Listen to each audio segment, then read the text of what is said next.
Bienvenidos a una cita con la palabra de Dios. Un espacio para ser edificados y animados espiritualmente, para continuar firmes en la fe. La palabra del Rey.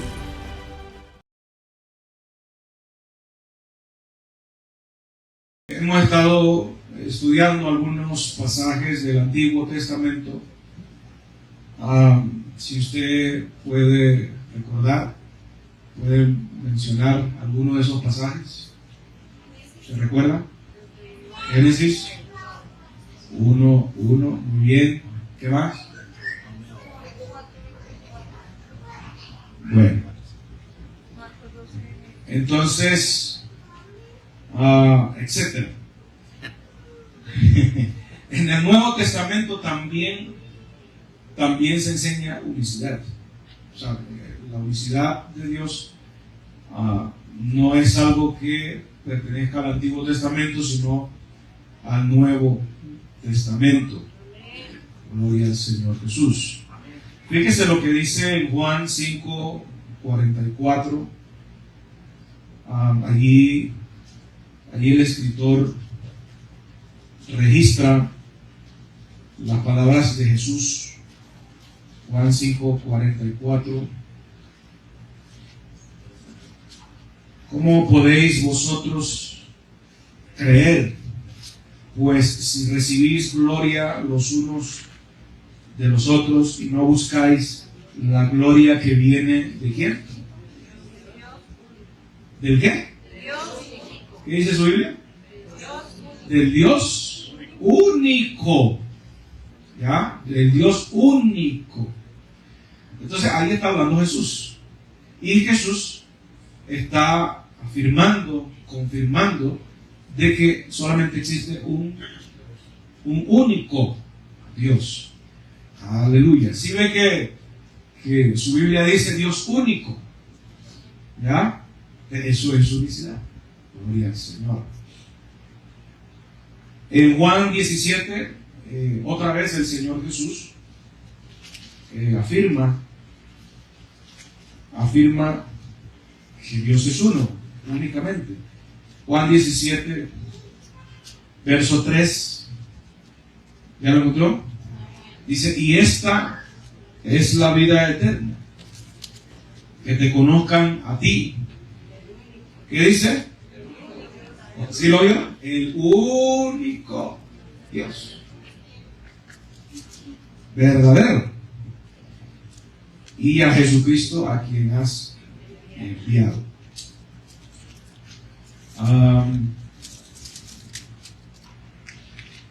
Primera carta a los Corintios, capítulo 8. Ya aquí entonces tenemos a Pablo. Primera carta a los Corintios, capítulo 8. Mire lo que dice. Verso 4. ¿Ya lo encontró? Acerca pues de las viandas, o sea, de los alimentos que se sacrifican a los ídolos. Sabemos que un ídolo nada es en el mundo y que no hay más. ¿Qué dice? No hay más que un Dios. No hay más que un Dios. Primera de Timoteo, capítulo 1. Otra vez Pablo. Primera carta a Timoteo, capítulo 1, verso 17. Primera carta de Pablo a Timoteo, capítulo 1, verso 17. ¿Ya lo encontró? Dice, por tanto, al Rey. Está hablando de uno, ¿cierto? Al Rey de los siglos. ¿Y cómo es ese Rey? Inmortal. No dice inmortales, dice inmortal. Invisible, no dice los invisibles, dice invisible, uno. Y después, ¿qué menciona? Al único. Otra vez esa palabrita, ¿no? Al único. No dice a los únicos, dice al único. único y sabio Dios. Bueno, a ese Dios que es inmortal, invisible, ¿sí? Sabio, ¿qué dice Pablo? Sea honor y gloria por los siglos de los siglos. Amén. ¿Sí vio? Entonces, el Nuevo Testamento enseña que solo hay Dios. Aleluya. Apocalipsis capítulo 4. Vamos entonces a Juan. Veamos qué dice Juan en Apocalipsis sobre cuántos dioses hay. Apocalipsis 4. Me avisa cuando lo tenga. Apocalipsis 4, verso 1. Y dice: después de esto vi una puerta abierta en el cielo. Juan está teniendo aquí una visión. ¿Sí? Una visión. Y la primera voz que oí, como de trompeta, que hablaba conmigo, decía, ¿qué decía? Sube acá y te mostraré las cosas que deben suceder después de estas. Verso 2, observe lo que dice el verso 2. Y al instante yo estaba en el espíritu, ¿no?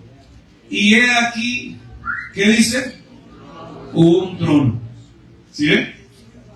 Entonces Dios le muestra a Juan, por medio de una visión, ¿sí?, lo que hay en ese tercer cielo. ¿Ya?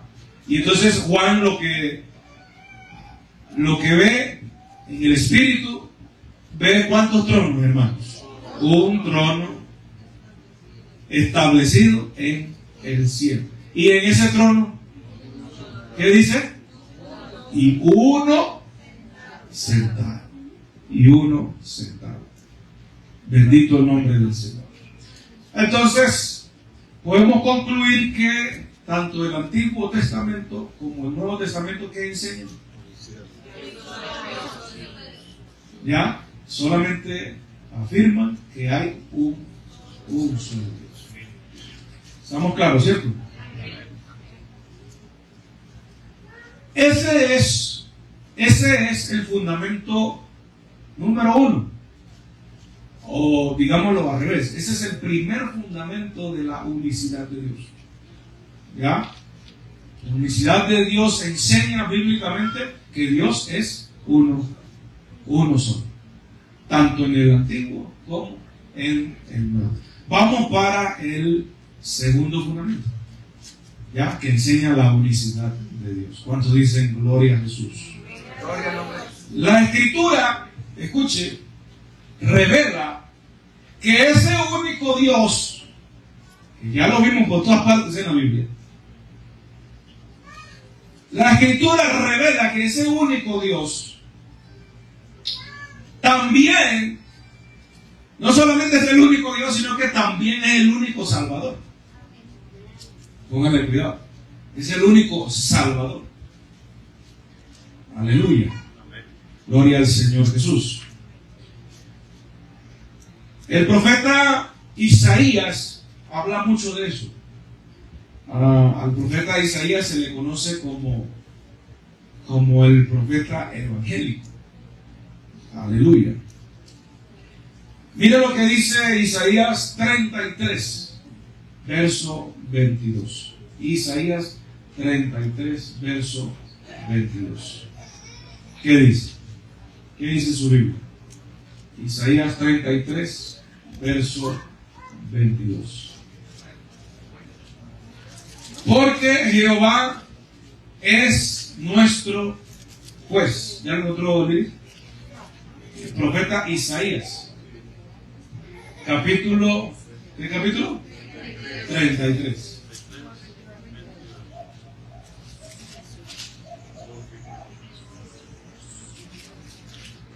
Verso 22. Porque Jehová es nuestro juez. Jehová es nuestro, ¿qué dice su Biblia, hermano? Legislador. Jehová es nuestro Rey. Entonces yo llego a la conclusión de que hay tres Jehová. ¿Cierto? Porque ¿cuántos Jehová se mencionan ahí? No, a un solo. Un solo Jehová. ¿Sí? Pero lo que está haciendo el escritor es dándonos tres aspectos de Jehová, del único que hay. Entonces, a lo último que dice, Él mismo, ¿qué dice? Él mismo nos salvará. No nosotros, sino ¿quién? ¿Y quién es Él mismo? ¿Cómo se le llama allí? Jehová. O sea, Jehová, Él mismo nos salvará. Capítulo 35. Gloria al Señor Jesús. Capítulo 35, verso 4. Decid a los de corazón apocado, esforzaos, no temáis. He aquí que vuestro Dios. ¿Cuál Dios? Pregunto, ¿cuál Dios? Cuando dice allí, he aquí que vuestro Dios, dice Isaías, ¿no?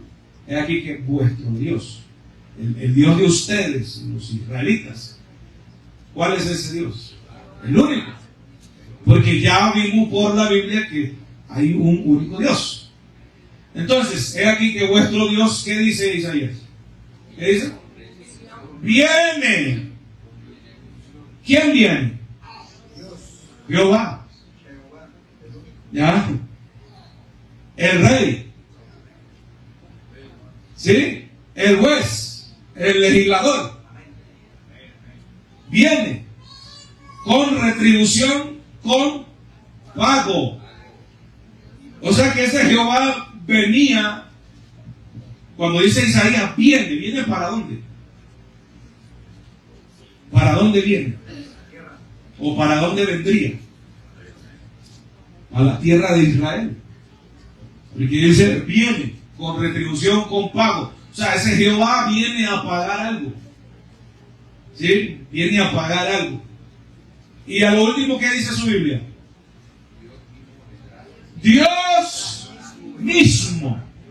No otro ser. Dios mismo vendrá. ¿Y qué viene a hacer? A salvar.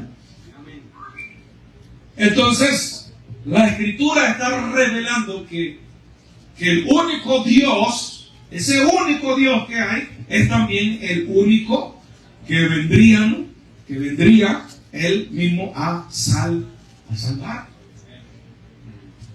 Gloria al Señor Jesús. Isaías 43, una página después.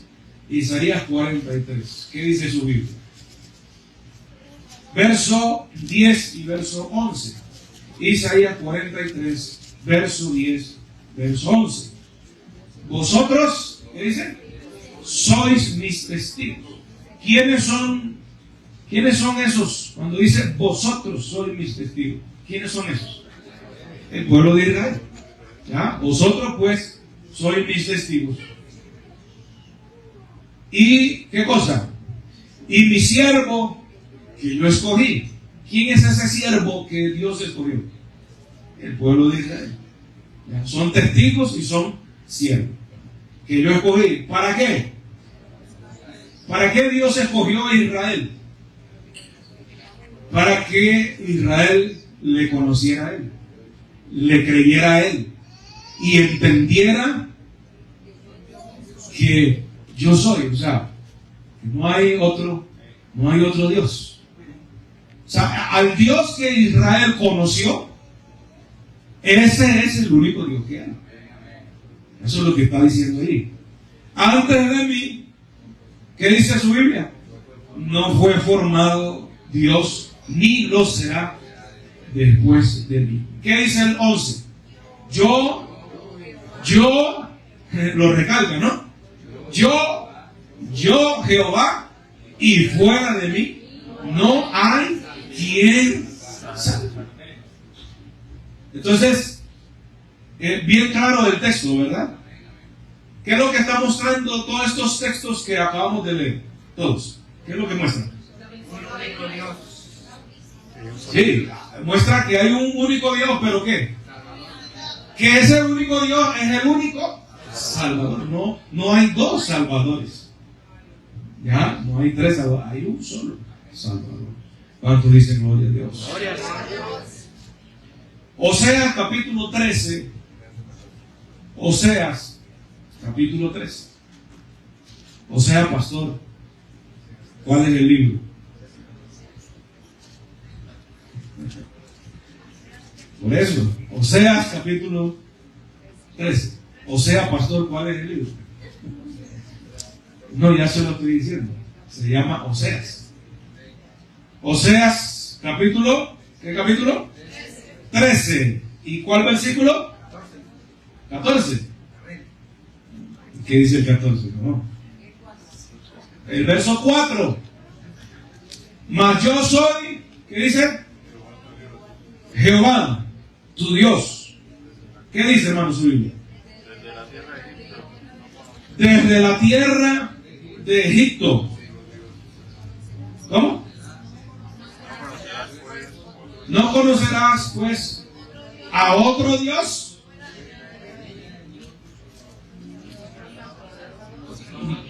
ni a otro Salvador sino a mí.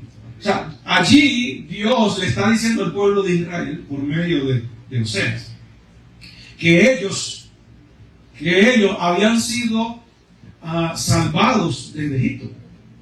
¿Sí? Dios los sacó a ellos desde Egipto. O sea, ese Dios que los sacó a ellos de Egipto está prometiendo allí una salvación futura.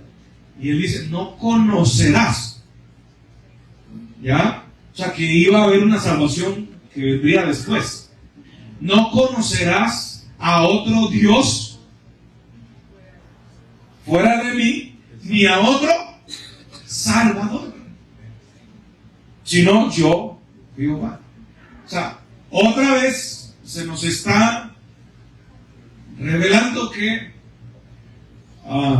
Jehová, el único Dios, sería el único Salvador. Ezequiel, vamos a preguntarle a Ezequiel capítulo 34. Ezequiel capítulo 34. Gloria al Señor Jesús. Ezequiel capítulo 34.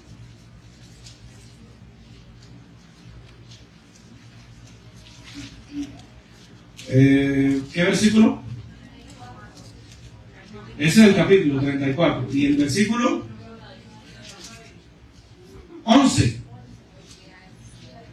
¿Qué dice? ¿Qué dice su Biblia? A la 1, a las 2, a las 3. ¿Qué dice? Porque así ha dicho Jehová el Señor. He aquí yo mismo. ¿Quién está diciendo eso? Jehová. He aquí Jehová el Señor. He aquí yo mismo. No otro. Yo mismo. ¿Qué cosa? Iré.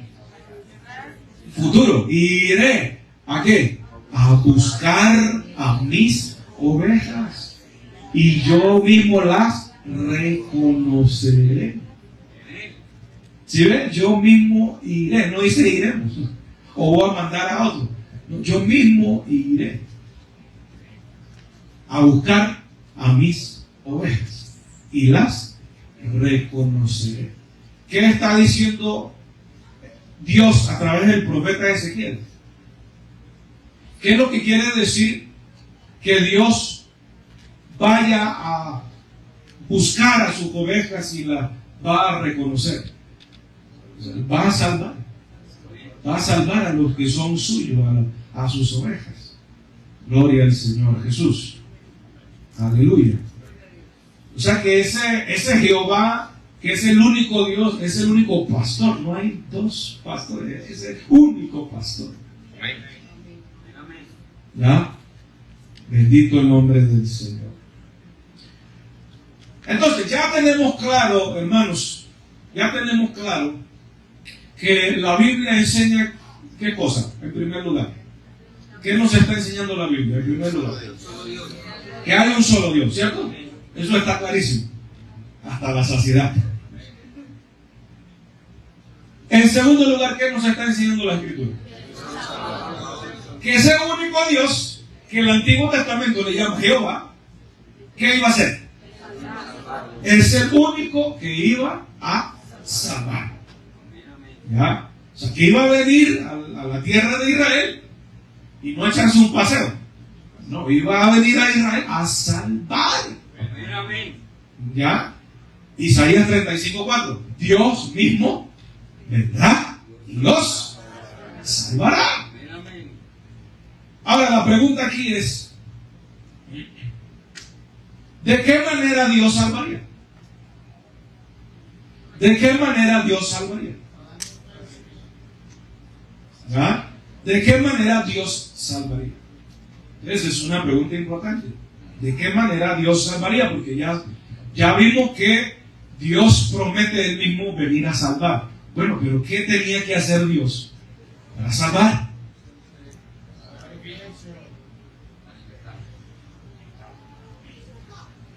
Hebreos capítulo 9, verso 22.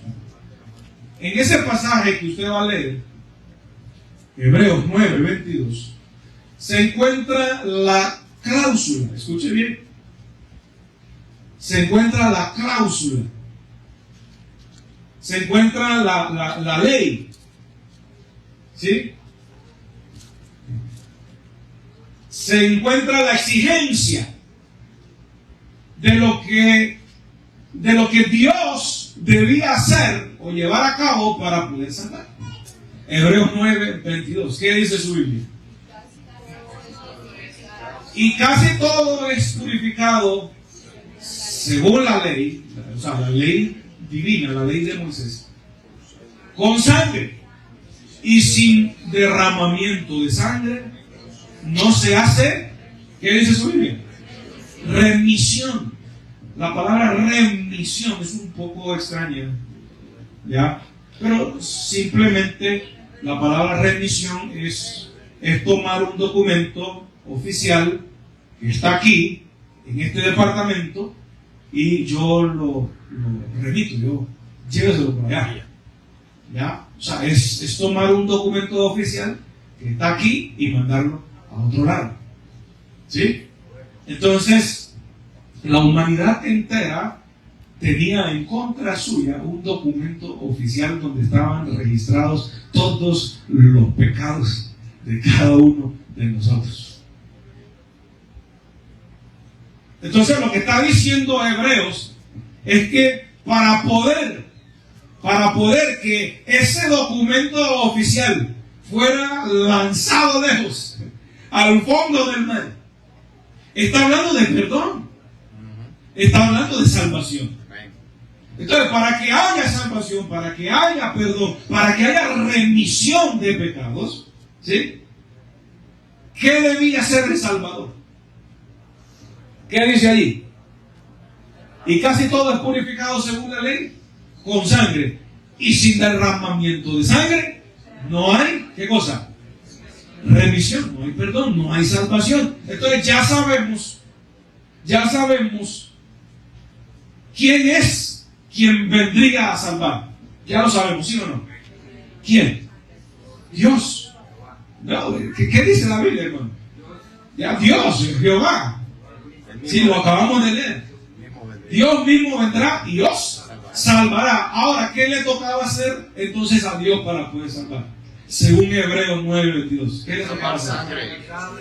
Derramar, no la sangre de otro, no, la sangre de él mismo. Derramar su sangre. ¿Listo? Entonces, Dios tendría que volverse un ser. ¿Sí? Miren que esto es claro. Dios tendría que volverse un ser que pudiese, ¿qué cosa? Que pudiese sangrar y morir. No era que le sacaran la sangre como cuando nos sacan la sangre a uno para hacerle un examen. No. Tenía que morir de sangrar. O sea que estamos hablando ya de que el Salvador tenía que entregar su propia vida como, ¿qué? Como sacrificio. Bendito el nombre del Señor. Bendito el nombre del Señor. ¿Hay alguien aquí? Eso nos da a entender que Dios, para poder salvar a su pueblo, ¿sí? Dios tendría que encarnarse, ¿sí? Como un hombre. ¿Hay alguien aquí? No es que Dios enviaba a un hombre, porque si eso fuera el caso, si eso fuera posible de que Dios enviara a un hombre así común y corriente para hacer ese sacrificio, porque Isaías 35 dice: Dios mismo vendrá y os salvará. Yo Jehová, y fuera de mí no hay quien salve. Desde la tierra de Egipto no conocerá a otro Dios sino a mí, ni a otro Salvador. Entonces, Dios no envió a otro ser a salvar a nadie. Podría haber enviado a... ¿Quién fue ¿quién mató a Caín? Usted sigue cayendo en la trampa del pastor. Caín, ¿a quién mató? A su hermano Abel. ¿Y qué se habla la Biblia? La Biblia que habla sobre la sangre de Abel. Proclama. Ya dice que la sangre de Abel era una sangre de un justo. Ya, él era un justo temeroso de Dios. Y dice que la sangre de Abel clama a Dios. Dios pudo haber enviado a Abel a salvar a la humanidad. No. Puede ser mucho justo Abel, pero su justicia no le alcanzaba para salvar a nadie. Gloria a Jesús. Hablemos de quién, de Noé. Dice la Biblia que Noé era temeroso de Dios, hombre recto, justo, ¿sí o no?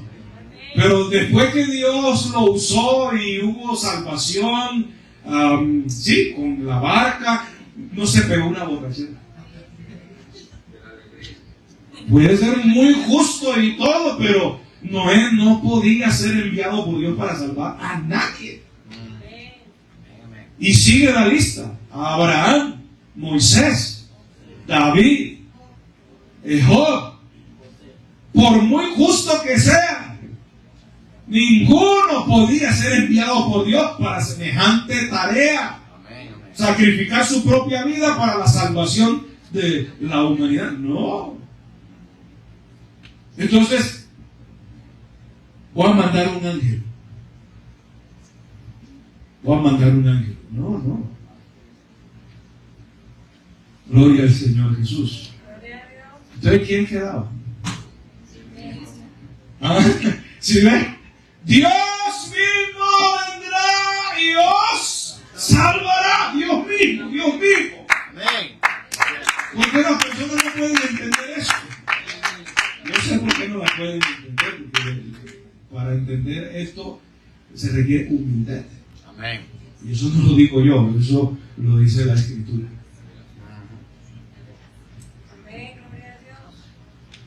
Entonces ya sabemos por la Biblia de que Dios es uno. Sabemos por la Biblia, ¿hay alguien aquí? De que ese Dios que es único, ese mismo venía a salvar. ¿No? Ya sabemos por la Biblia que ese Dios único que promete él mismo venir a salvar, ya sabemos qué es lo que tenía que hacer. Ya sabemos qué es lo que tenía que llevar a cabo para salvar. ¿Qué era? Sacrificarse él mismo, derramando su sangre, no la sangre de Dios. ¿Alguien tiene la nueva versión internacional? Algo. Busque Hechos de los Apóstoles. Aleluya. Hechos de los Apóstoles, capítulo 20, verso 28, si no me equivoco. Si no es así, entonces es al revés. 28. ¿Qué dice? Tengan cuidado de sí mismos y de todo el rebaño. Ese. Venga acá, hermana, por favor. Para que lo lea aquí en el micrófono. Quiero que escuche eso. Quiero que escuche eso. ¿Sí va a escuchar? Escuche. Tengan cuidado de sí mismos y de todo el rebaño sobre el cual el Espíritu Santo los ha puesto como obispos para pastorear la iglesia de Dios, que Él adquirió con su propia sangre. Amén. Gloria a Jesús. Gracias, hermano. ¿Sí escuchó? Soy el único que iba a escuchar. ¿Sí escuchó? La iglesia ¿de quién? Del Dios vivo. ¿Y después qué dice? Que Él, o sea, el Dios vivo. ¿Cuál Dios vivo? ¿El segundo? ¿El tercero? No, hay un único Dios. Entonces, la iglesia del Dios vivo que Él adquirió, ¿qué dice? Con su propia sangre. Como dicen los mexicanos, ¿a poco? ¿A poco Dios tiene sangre, pastor?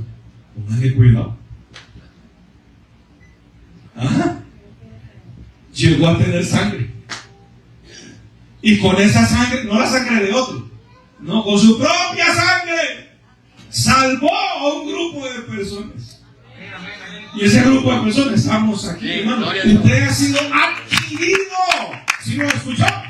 Usted y yo hemos sido adquiridos. No por un hombre cualquiera, no. Por el Dios único, el Dios vivo. Él con su propia sangre. Lo compró usted, me compró. Amén. Bendito el nombre del Señor.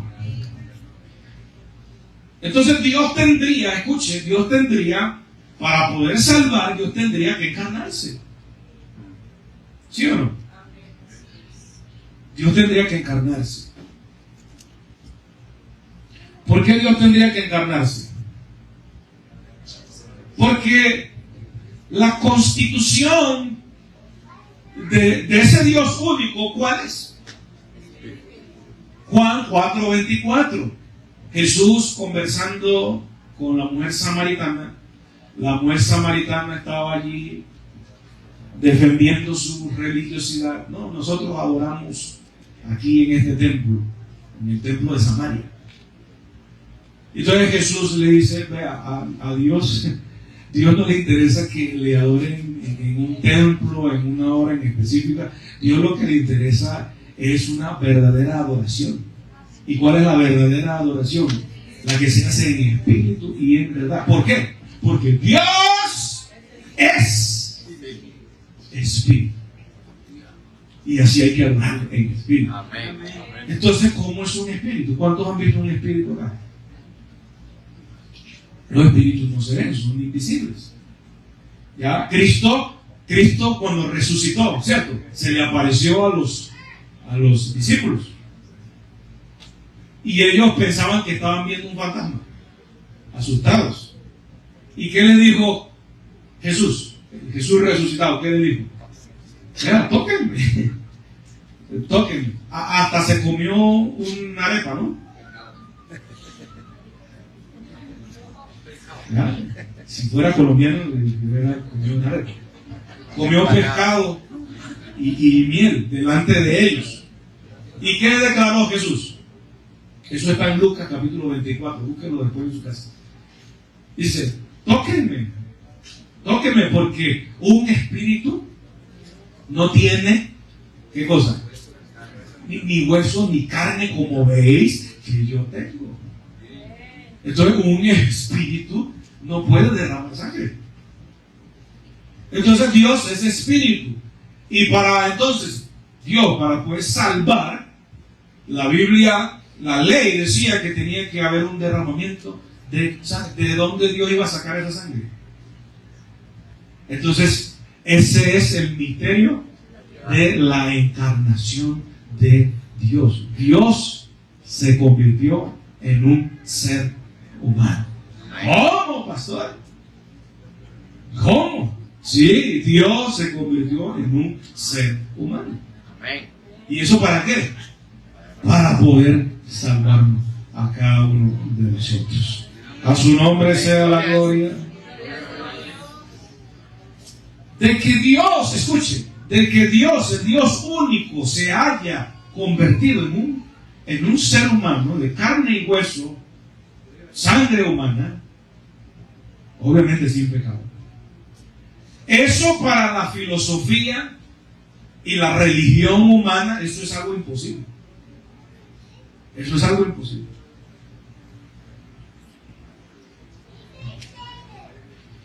Vea, usted sabe que en el tiempo bíblico existía una filosofía que había arropado a todo el mundo. Esa era la filosofía griega. ¿Sí? Entonces, dentro de la filosofía griega había un hombre llamado, muy famoso, filósofo muy famoso, llamado Platón. Entonces, la filosofía de ese caballero, de ese filósofo, se había dispersado por todo el mundo, hasta el sol de hoy. ¿Y qué enseñaba esta filosofía platónica? Enseñaba dos cosas. Número uno, enseñaba que todo lo que es material, lo que es materia, lo que es carne, lo que se puede ver y tocar, es diabólico, es malo, es negativo, es sucio. Mientras que todo aquello que no se puede ver, que existe, que es real, pero que no se puede ver, no se puede tocar, o sea, todo aquello que es espiritual, entonces eso sí es divino, eso sí es bueno. Eso se le conocía como el dualismo de Platón. El dualismo. ¿Ya? ¿Sí ve la dualidad allí? Por un lado, todo lo que es carne, lo que es humano, lo que se puede tocar, eso es malo, diabólico. Pero lo que es espiritual e invisible, eso es bueno, eso es divino. Entonces, escuche esto, esa filosofía platónica, griega, adivine a dónde llegó. Había llegado a la sociedad mundial, pero esa filosofía, adivine a dónde llegó. ¿Hasta dónde llegó? Vean, nosotros estamos en el siglo, ¿qué siglo estamos? 22, 21, ¿no? Nosotros estamos en el siglo XXI. Cuando la iglesia ya estaba constituida, ¿qué siglo era? El siglo I. Ya el siglo I empezó de Cristo hacia acá. ¿Sí? En el siglo I, esa filosofía platónica estaba por ahí en toda la sociedad. En el siglo II, también esa filosofía estaba en toda la sociedad. Pero a partir del siglo III, escuche esto, a partir del siglo III ocurrió algo. En el siglo III, obviamente, los apóstoles no existían, no estaban, habían muerto hace rato. Y en el siglo III, los discípulos de los apóstoles tampoco estaban, se habían muerto. ¿Sí? Los apóstoles existieron en el siglo I. El último que murió fue, ¿quién? Juan. El último que murió. Pero Juan, Pablo, todos los apóstoles, ellos tenían discípulos. ¿Sí? Uno de los discípulos de Juan, muy famoso, un tal Policarpo. Bueno, ni Policarpo ni ningún discípulo de los apóstoles en el siglo III existía. No estaban ya. pero estaba la iglesia de Cristo. Entonces, ¿qué ocurrió? En el siglo III, un emperador llamado Constantino. Vale, cuidado.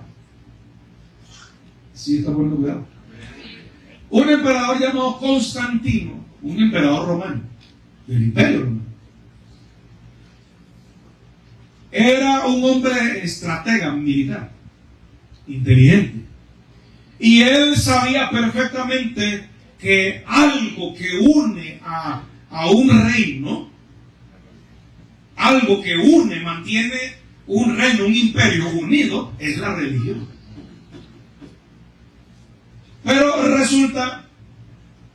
resulta que la iglesia cristiana era tan grande, se habían multiplicado la iglesia cristiana desde el Pentecostés hasta el siglo III, ya habían pasado más de 200 años. Entonces Constantino empezó a notar que su propia gente se estaba convirtiendo al cristianismo. ¿Y cuál era el problema? El problema era que el cristianismo en ese entonces era una religión ilícita, ilegal. ¿Sí ve el problema? Que estaba metido Constantino. Constantino sabía perfectamente el poder de una religión. La religión era capaz de mantener unida un imperio. Él sabía perfectamente donde habían divisiones de pensamiento, ahí no iba para ninguna parte el imperio. Tarde o temprano iban a ocurrir las divisiones. Y Constantino, muy sabio, humanamente hablando, dijo: tengo divisiones dentro de mi imperio. La religión oficial, que era el paganismo romano, ¿sí?, era un politeísmo. La religión oficial no me está sirviendo. Ya empezó a ocurrir divisiones dentro de mi imperio. Yo no lo puedo permitir. Entonces, ¿qué hizo Constantino?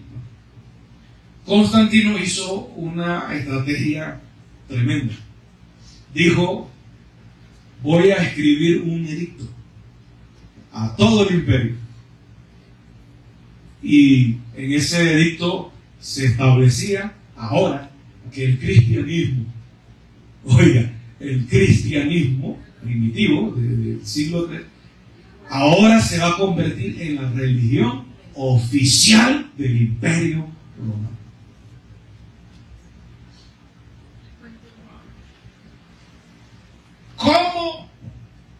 ¿Cómo Constantino iba a lograr unir los pensamientos paganos? ¿Sí ve? Porque él lo dijo: sí, vamos a declarar que el cristianismo es la religión oficial ahora. Todos se me convierten, dejan el paganismo y todos se me convierten ahora al cristianismo. Eso no es fácil. ¿Cómo iba Constantino a lograr que las mentes de los paganos que creían en muchos dioses, ¿sí?, cómo iba a lograr ahora que ellos creyeran que ya no hay muchos dioses, sino que hay un solo Dios, como lo dictamina el cristianismo? ¿Sí ve el problema? ¿Cómo lo iba a lograr? Otra vez Constantino va a pedir que se haga un concilio. Por allá por Italia, un concilio. Y en ese concilio, Constantino iba a invitar a unos personajes. Esos personajes se hacían llamar cristianos, ¿ya? Pero esos cristianos estaban dominados por la filosofía, ¿cuál? Griega. ¿Ya? Eran cristianos, eran maestros de la Biblia, cristianos, pero estaban influenciados, sus mentes estaban influenciadas por la filosofía ¿de quién? platónica. ¿Y qué era lo que enseñaba esa filosofía? ¿De acuerdo? Que la carne, ¿sí? Todo lo que se puede ver, lo que se puede tocar, eso es inmundo, eso es diabólico. Mientras que lo espiritual, lo que no se puede ver ni tocar, eso sí es de Dios, eso es divino. ¿Hay alguien aquí?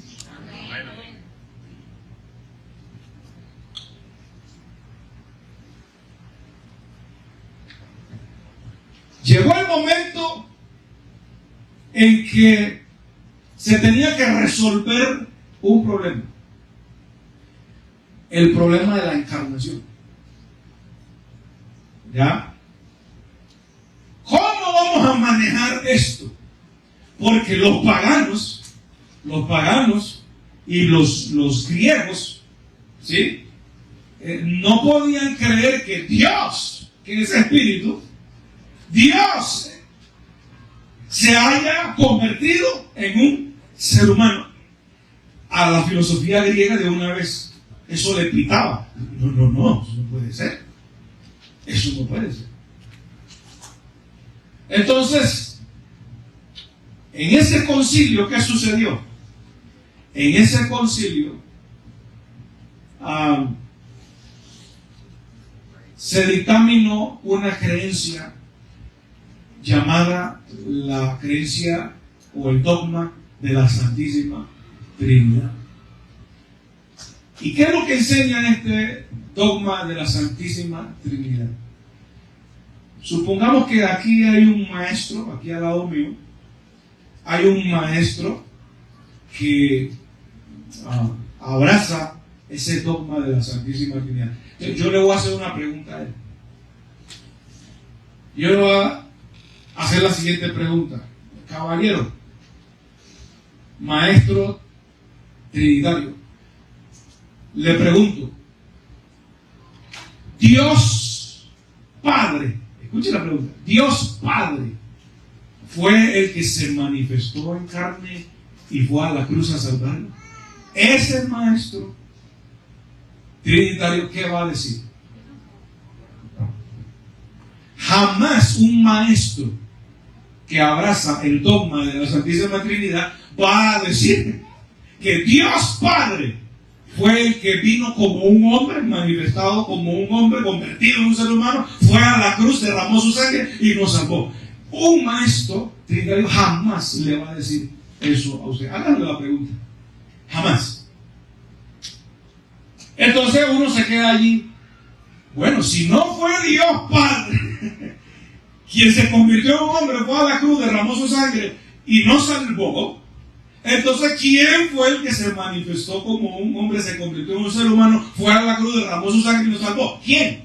El maestro trinitario ya va a decir, oh, no fue Dios Padre. Entonces ¿quién fue? Dios Hijo.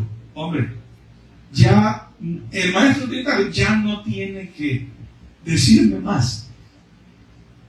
Eso es politeísmo.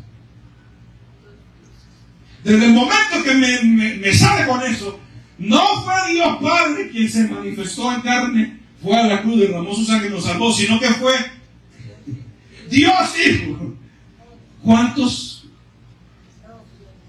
personajes me está mostrando allí? Más de uno. Más de uno. Y todo lo que es más de uno ya es politeísmo. Politeísmo es la creencia en varios dioses. De dos para adelante. Puede ser 2, 3, 4, 1 millón. ¿Hay alguien aquí? ¿Cuántos dicen gloria a Dios? ¿De dónde salió eso? Obviamente no le puedo echar toda la historia. Pero ¿de dónde salió eso? De la filosofía griega. ¿Ya? Eso fue una postura, una teoría filosófica que se inventaron los maestros cristianos griegos. Porque ellos no aceptaban que el único Dios pueda tener contacto con ¿qué? Con la carne, porque la carne es diabólica. ¿Ya? Entonces Dios jamás pudo, siendo espíritu puro, pudo haberse manifestado en carne. Por eso es que se inventaron otro Dios llamado Dios Hijo. Nosotros creemos que hay un solo Dios. Él es el creador de cielos y tierra. Él es nuestro Padre celestial. Y ese Dios Padre nos amó tanto que Él mismo, Dios mismo vendrá y Dios salvará. A su nombre sea la gloria. Yo espero que nos estemos comprendiendo. Amén. ¿Sí?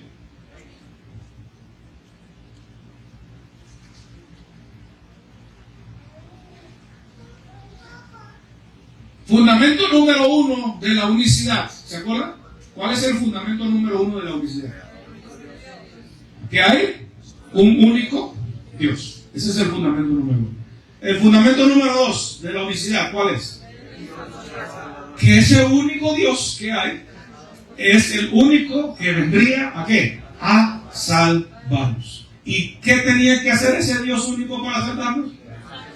Derramar su propia sangre, o sea, ofrecerse él mismo en sacrificio. Eso era lo que determinaba la ley. Y para que eso Dios lo lograra, ¿qué tuvo que hacer Dios? Dios tendría que, aleluya, convertirse en un ser humano. Bendito el nombre del Señor. Vamos al fundamento número 3. El fundamento número 3. Dios se encarnó. ¿Ya? Fundamento número 1, Dios es uno solo, un único Dios. Fundamento número 2, Dios mismo es el único Salvador. Fundamento número 3, ese Dios único que venía a salvarnos, para poder salvarnos, se encarnó. Entonces ese es el fundamento número 3. ¿Qué dice Isaías capítulo 7, verso 14? Isaías capítulo 7, verso 14. Aleluya.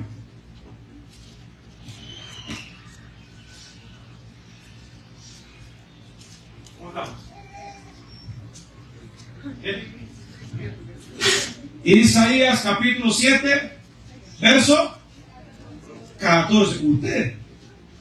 Usted debe saberse de memoria ese texto. ¿Ya? Por tanto, ¿ya? He aquí, el Señor mismo os dará señal. He aquí, ¿que quién? Que la Virgen concebirá. ¿Y cuál es el rollo allí con eso? Que una virgen conciba, una virgen concibe cuando se casa, ¿no? ¿Ya? Entonces, resulta que el problema es, o el milagro es que ahí no hubo intervención humana. Es aquí que la Virgen que concebirá sin hombre, sin una relación humana. Es aquí que la Virgen concebirá y dará a luz un hijo y le pondrá por nombre, ¿qué dice su Biblia? Emmanuel. Isaías no dice allí qué significa Emmanuel. ¿Ya? Pero Mateo sí lo va a revelar. ¿Sí? Entonces, Isaías 7:14 es la profecía, ¿cierto? ¿Y cuál es el cumplimiento de esa profecía? Mateo capítulo 1, verso 18 al verso 23. ¿Qué dice su Biblia? Mateo capítulo 1, verso 18 al verso 23. ¿Qué dice? El nacimiento de Jesucristo fue así. Vea, le sobró mucho tiempo a la maestra. El nacimiento de Jesucristo fue así. ¿Cómo fue? Estando desposada María. ¿Qué dice? Así dice la Biblia. Estando desposada, ¿qué cosa? María, su madre, con José, o sea, estaba comprometida. ¿Sí? Comprometida. Antes que se juntasen, ¿cierto? ¿Qué pasó? Se halló que había que concebido ¿de quién? Del Espíritu Santo. Su marido, José, como era justo y no quería denunciarla, porque sabía José que era lo que le iba a pasar a María si él la denunciaba ante las autoridades. ¿Qué le iba a pasar? La iban a apedrear. Entonces, José, como era bueno, no quiso denunciarlo, pero el hombre estaba mareado, golpeado, y se durmió así, mareado, golpeado, y en su sueño Dios le habla por medio de un ángel y le dice el ángel a José: José, no temas recibir ya a María tu mujer, porque lo que en ella es engendrado el Espíritu Santo. ¿Quién es el Espíritu Santo? Dios. Dios es Espíritu. ¿Y qué más Espíritu más santo que Dios? Dios mismo. ¿Ya? Entonces, esa criatura que tiene María, tu mujer, no es algo debido a una infidelidad de ella, no. Es por una intervención sobrenatural del Espíritu de Dios. Y le pondrás por nombre cuando nazca ese niño. Le pondrás por nombre, ¿cuál nombre? Jesús. Porque Él salvará a su pueblo de sus pecados.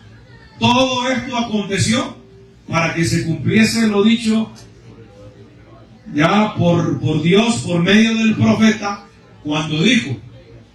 Y ahí Mateo va a citar Isaías 7:14.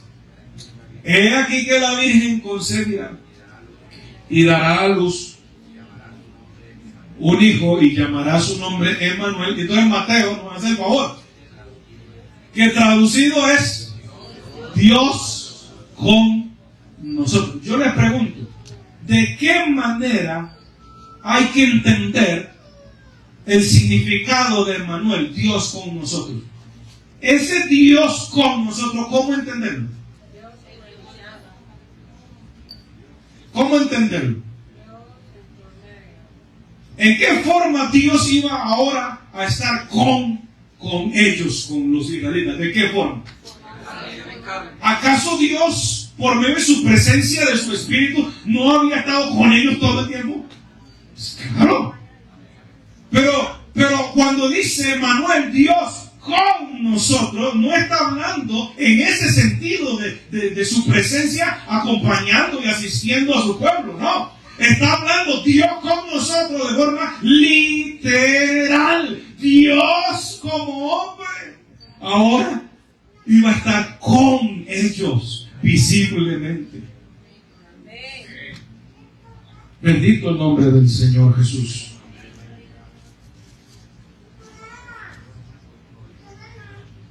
Entonces, ¿quién es Jesús? ¿Quién es Jesús? El único Dios que hay, que nos amó tanto, que vino a este mundo a salvarnos. ¿De qué forma? ¿De qué forma? ¿Qué forma Dios adquirió cuando vino a este mundo a salvarnos? Como hombre. ¿Y cómo vienen los hombres? ¿Cómo vienen las personas a este mundo? ¿Cómo? ¿De qué manera? ¿Cómo llegaste tú a este mundo? Por medio de un nacimiento. Entonces, si Dios se iba a manifestar en carne, ¿cómo iba a venir? a este mundo?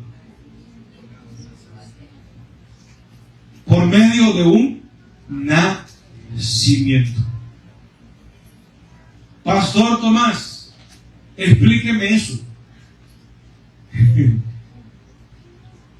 ¿Quién le puede explicar a usted eso?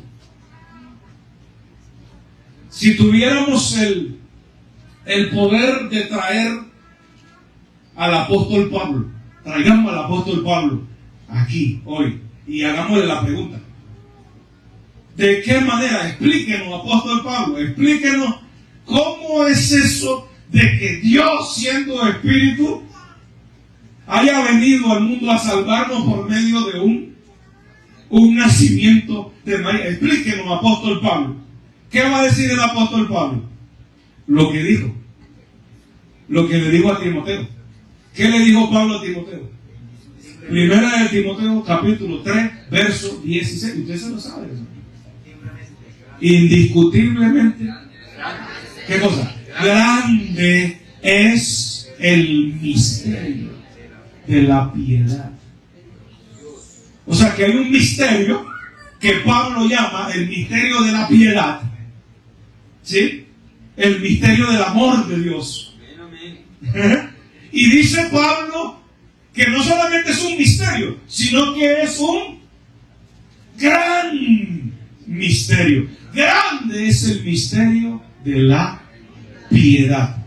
¿Y en qué consiste ese misterio? Que es grande. Dios. Yo pregunto, iglesia, ¿cuál Dios?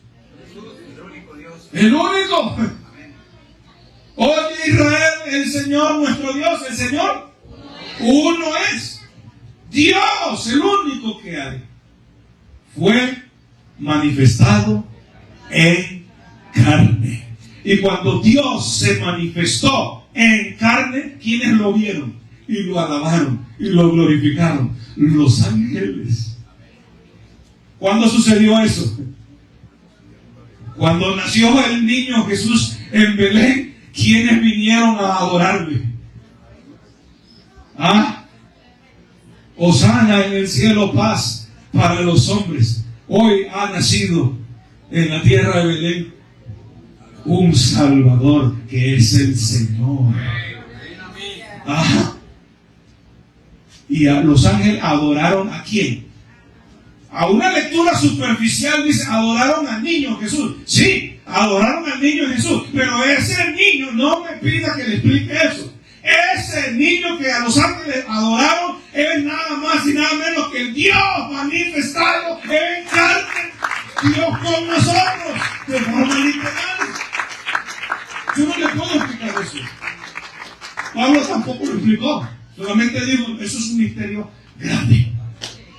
Pero Dios se manifestó en carne y los ángeles lo adoraron.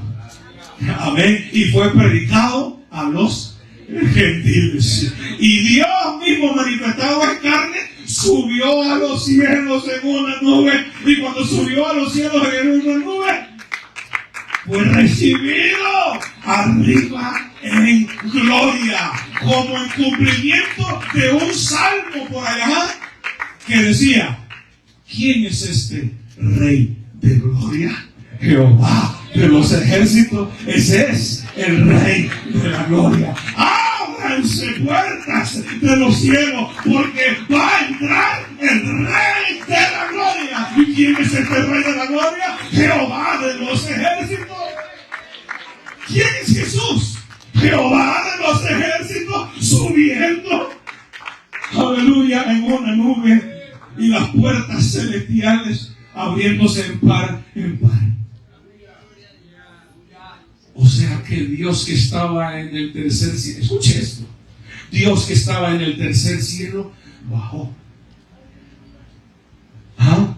como hombre y volvió a subir. Y volvió a subir. Ahora, escuche, si Dios bajó del tercer cielo a vivir con los hombres, ¿cierto? Dios con nosotros, hermano. ¿Eso quiere decir que el cielo se quedó sin Dios? No. Jehová es Dios, arriba en el cielo y abajo en la tierra, y no hay otro. Nadie subió al cielo, sino el que descendió del cielo, el Hijo del Hombre, que está en el cielo. Estaba en la tierra, sanando a este enfermo, sanando a este otro enfermo, haciendo milagros aquí, haciendo milagros allá, diciéndole al mar, calla, enmudece, y enseguida se hizo grande bonanza, sacando demonios aquí, sacando demonios acá, predicando aquí, predicando allá. Estaba en la tierra, pero al mismo tiempo estaba en el cielo, porque Dios es Dios, arriba en el cielo y abajo en la tierra al mismo tiempo. Él es el Dios omnipresente. En estos momentos Dios está en su gloria, pero de seguro que Él está en medio nuestro, en este lugar, en esta reunión. Ese es el Dios de la Biblia. A su nombre sea la gloria. A su nombre sea la gloria. A su nombre sea la gloria. A su nombre sea la gloria. Oh, a su nombre sea la gloria. Oh, pastor, ¿a quién? ¿A cuál de los tres sea la gloria? No, hay uno solo y su nombre es Jesús. Jehová en el Antiguo Testamento, en el Nuevo Testamento, y para nosotros su nombre es Jesús. A Él sea la gloria. Si tú sigues a Jesús, ¿tú crees que si tú pones toda tu fe en Él e invocas con fe su nombre, Él no se manifestará en tu situación, en tu problema, en tu escasez? ¿Acaso ese Jesús que multiplicaba niños acá, predicando aquí, predicando allá, estaba en la tierra, pero al mismo tiempo estaba en el cielo? Porque Dios es Dios, arriba en el cielo y abajo en la tierra al mismo tiempo. Él es el Dios omnipresente. En estos momentos Dios está en su gloria, pero de seguro que Él está en medio nuestro, en este lugar, en esta reunión. Ese es el Dios de la Biblia. A su nombre sea la gloria. A su nombre sea la gloria. A su nombre sea la gloria. A su nombre sea la gloria. Oh, a su nombre sea la gloria. Oh, pastor, ¿a quién? ¿A cuál de los tres sea la gloria? No, hay uno solo y su nombre es Jesús. Jehová en el Antiguo Testamento, en el Nuevo Testamento, y para nosotros su nombre es Jesús. A Él sea la gloria. Si tú sigues a Jesús, ¿tú crees que si tú pones toda tu fe en Él e invocas con fe su nombre, Él no se manifestará en tu situación, en tu problema, en tu escasez?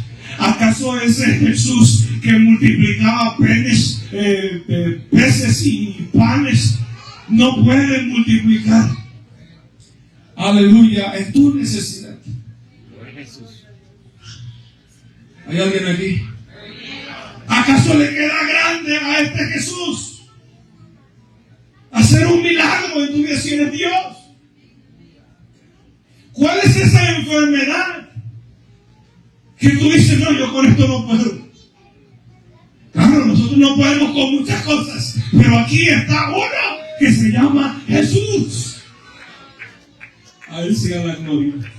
Y Él puede manifestarse en tu vida, en tu situación, porque Él es Dios. Aleluya. Si te amó tanto, si te amó tanto que vino como hombre, como hijo, porque nació, por eso se le llama hijo. Te amó tanto, ¿cómo no? Aleluya, Él no te va a poder ayudar en esa situación. Yo no sé si te quieres colocar en pie, aleluya, aleluya, y reconocer la grandeza de este Jesús. Aleluya, aleluya, Señor Jesús. Oh Dios del cielo, a ti sea. Aleluya.